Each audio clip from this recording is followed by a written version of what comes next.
Lideramos el camino de la opinión pública y buscamos que la cultura del debate alcance consensos y soluciones a los problemas de nuestro país.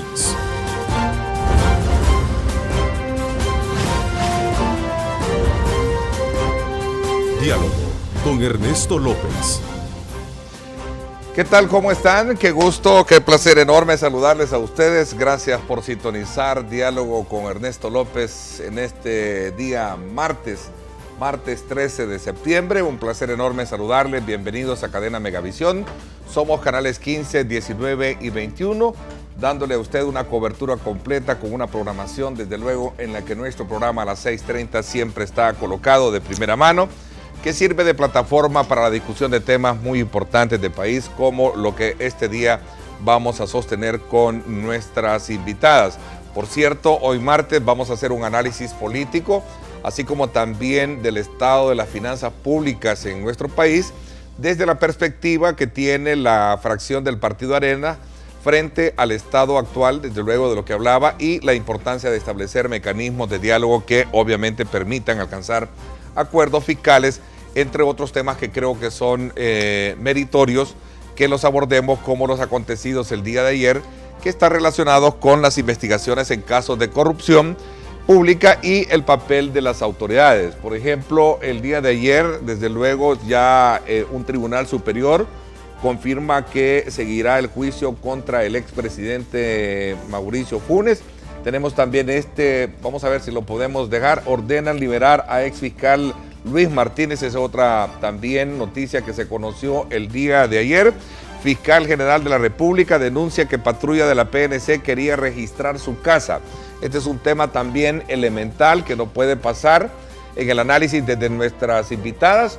Y por supuesto otros temas que están ahí ocupando la palestra de discusión en nuestro país. La ex primera dama, la doctora Wanda Pinato, se presentó ayer a la Cámara Segunda de lo Civil. Desde luego ella, como parte de la comparecencia que está llevando a cabo acerca del proceso que se sigue en la Cámara Segunda de lo Civil para la audiencia preparatoria tras una demanda de la Fiscalía General de la República. Ella misma dijo desligarse de los gastos que tenía, pues al final era su esposo, en aquel entonces el expresidente Mauricio Funes, quien le daba el sostén como esposa. Así es que son elementos claves que vamos a tener este día con nuestras invitadas, y para hablar del tema me acompañan Ana Vilma de Escobar, vicepresidenta de la Asamblea Legislativa y diputada del Partido Arena y miembro de la Comisión de Hacienda. Gracias por acompañarnos, Ana Vilma. Gracias, buenos días Ernesto, un gusto estar compartiendo acá también con Margarita, un saludo a los televidentes. Así es, en efecto, me acompaña la presidenta de la Comisión de Economía y diputada del Partido Arena, Margarita Escobar. Gracias por acompañarnos, diputada. Buenos días, Ernesto, un gusto estar con usted y con nuestra querida Ana Vilma, un gran gusto. Buenos días, estimados amigos televidentes. A ver, en los últimos años, haciendo referencia un poco al tema fiscal, ha venido ocupando una buena parte del discurso político, debido a que, por un lado, la crítica apunta al mal gasto de la administración pública, o que la administración pública está haciendo precisamente con el tema de las finanzas como tal, versus obviamente la carencia de una política fiscal aplicada a juicio de otros, en una dimensión que debería ser puesta a juicio de otros en una dimensión justa y equitativa, donde el que tiene más, que pague más, y el que tiene menos, que pague menos.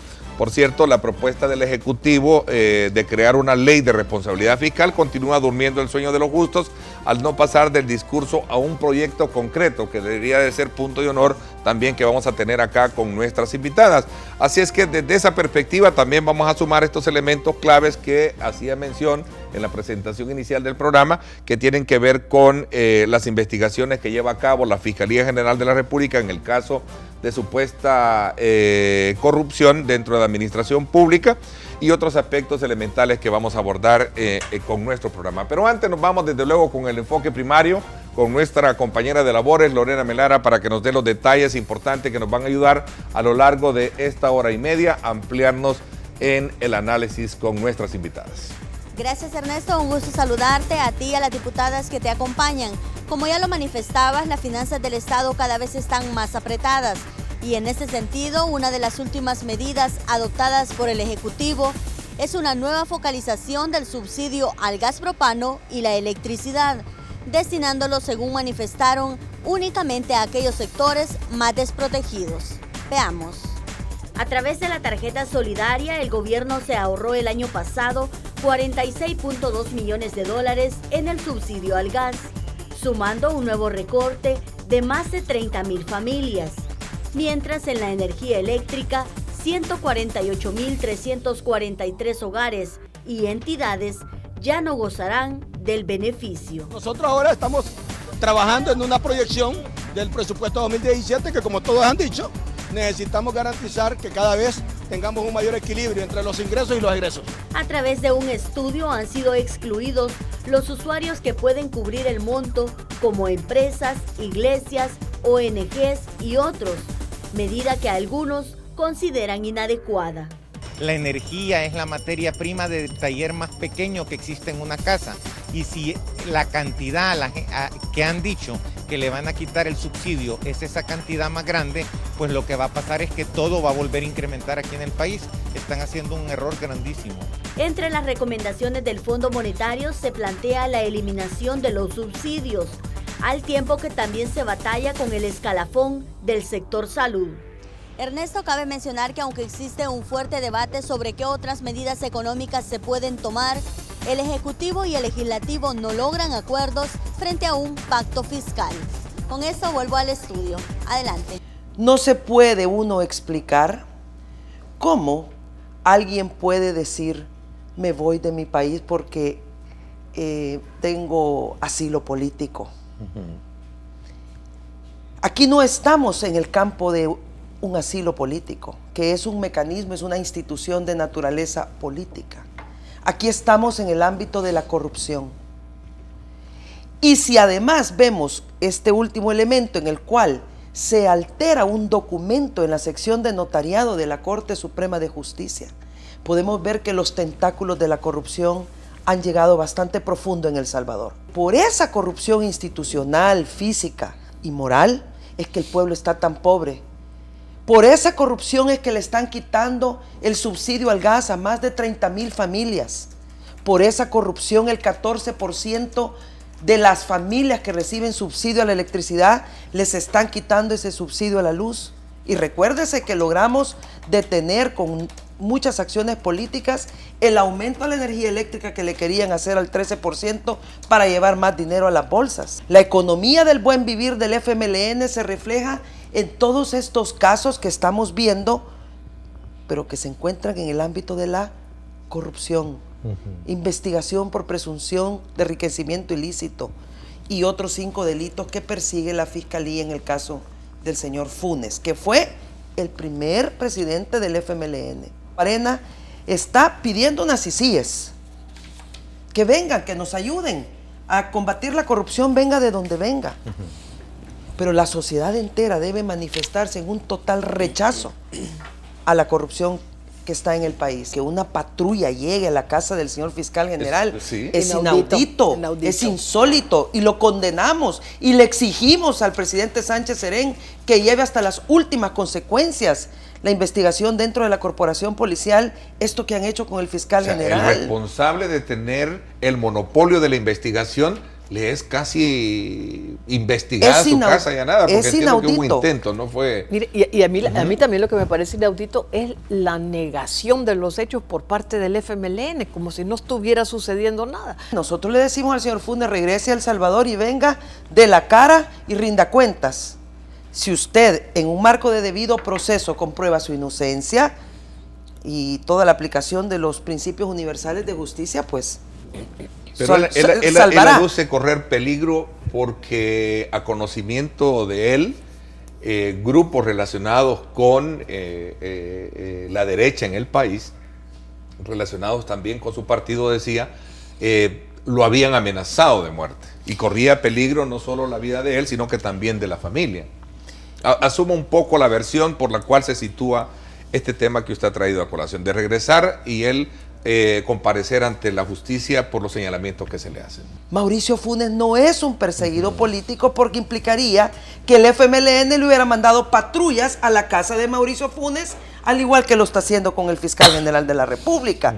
Este hecho contra el fiscal lo único que demuestra es que la persecución política que ejerce el FMLN no es contra Mauricio Funes, pero sí podría ser contra el fiscal general. Y el tercer campo, y con esto termino porque es importante, entonces también nos deja de lado el campo del mecanismo político. Y el tercero es el área de la corrupción. Aquí es el área donde se ubica todo el tema.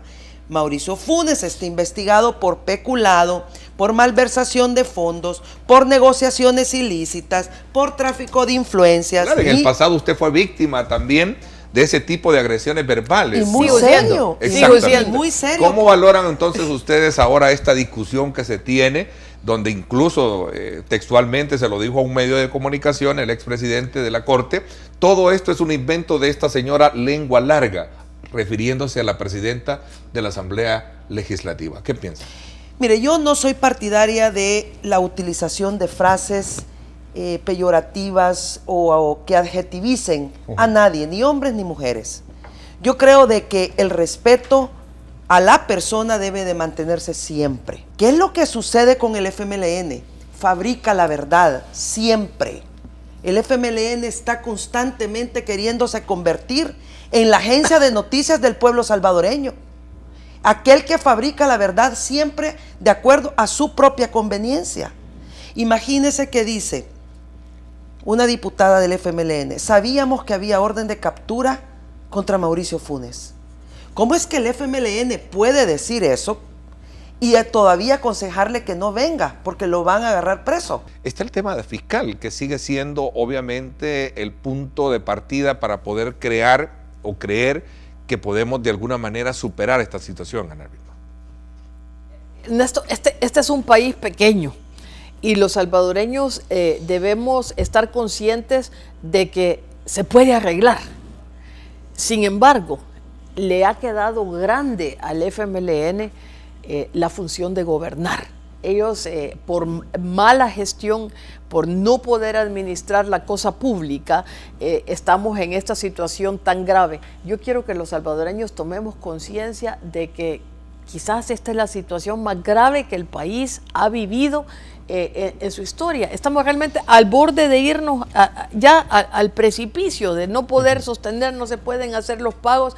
Ayer me decía unas personas que vinieron a verme, pues reclamando que no se han desembolsado los fondos necesarios por el Ministerio de Hacienda a sus instituciones, y me dice: pero ¿y qué pasa con toda esa recaudación millonaria que entra al país? Le digo, es que... dice, pero ¿cómo es posible que el Estado no tenga plata? Le digo, hasta los millonarios pueden quebrar. Cuando usted se excede en sus gastos, cuando usted cree que tiene un barril sin fondo y gasta sin ningún control, muy por encima de sus ingresos, sucede lo que está sucediendo ahorita en el país. Ya transcurrieron 4 años y las finanzas públicas se han ido complicando. Hoy ya no solamente es necesaria una ley de responsabilidad fiscal, es necesario también que el FMLN, como se lo dijeron los organismos internacionales que ellos invitaron hace un par de meses, que trajeron al Fondo Monetario, al BID, al Banco Mundial, ahí tenían también sentados a FUSADES, a FUNDE, es necesario hacer un ajuste al déficit.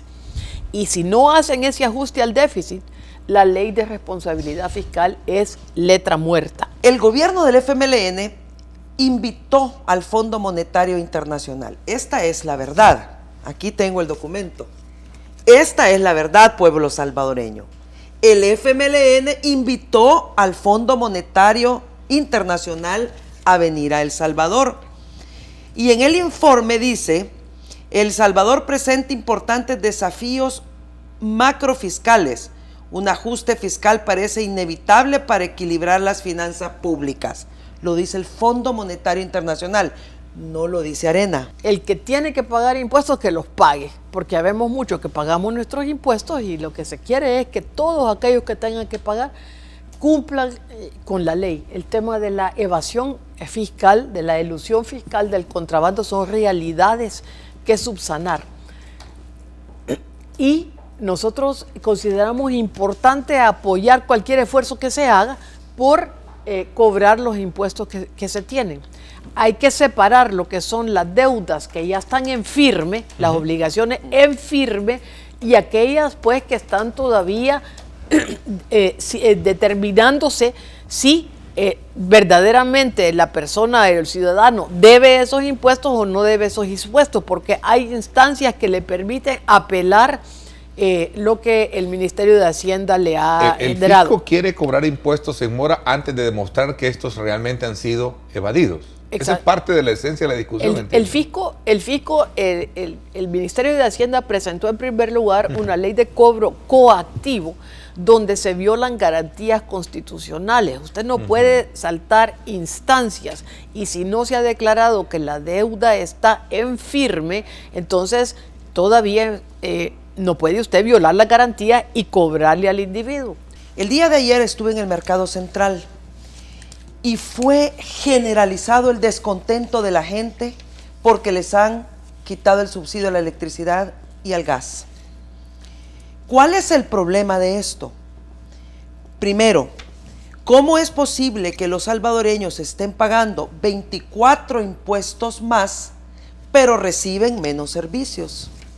¿Cómo es posible que los salvadoreños tengan que pagar costos adicionales, pero reciban menos subsidio? Yo tengo la tabla de lo que El Salvador ha invertido en subsidios a través de los años. Y desde el 2008 a la fecha hay 180.4 millones menos que en el 2008. El tema del escalafón salarial dentro del sector salud no deja de ser una carga fiscal a criterio de las autoridades. Incluso recientemente la ministra de Salud en este mismo programa hacía ver que para financiar el escalafón se requieren 28 millones de dólares.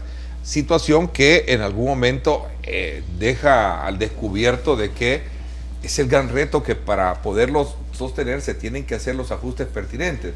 Pregunto, ¿valdría la pena fijar un techo y ya no dejarlo tan abierto a pesar de que es una ley de la República? Yo lo que diría, Ernesto, es que el escalafón es ley de la República, ¿verdad? Como son muchísimas otras obligaciones que tiene el Estado y que el Estado no puede simplemente obviar.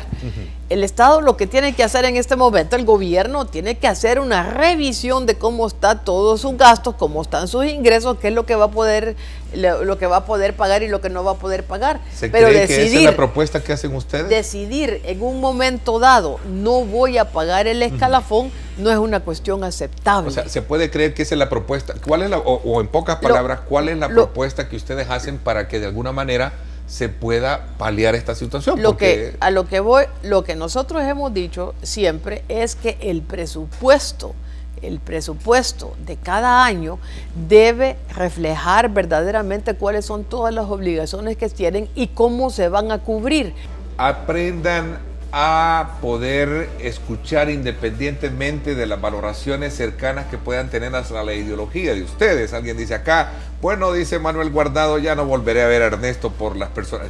No, hombre, es interesante. Miren, he invitado al secretario general en varias ocasiones en estos días, al secretario general del FMLN, también a sus miembros. Lamentablemente no han podido agendarlo dentro de su trabajo, para poder también darles el espacio a ellos que conozcan. Esa es parte de la libertad democrática, de lo que nos distingue a lo largo de estos años y que gracias a ustedes y gracias a Dios en primer lugar nos ha logrado colocar en una vitrina muy pero muy importante en nuestro país como medio de comunicación. Margarita, gracias por haberme acompañado. A usted, Ernesto. Gracias también a Ana Muchas Vilma. gracias. Les agradezco. Un saludo a los televidentes. Por mi Saludos parte, a todos. esto es todo por hoy. Pásenla bien y como siempre recuerden lo más importante, amar a Dios sobre todas las cosas. Lideramos el camino de la opinión pública y buscamos que la cultura del debate alcance consensos y soluciones a los problemas de nuestro país.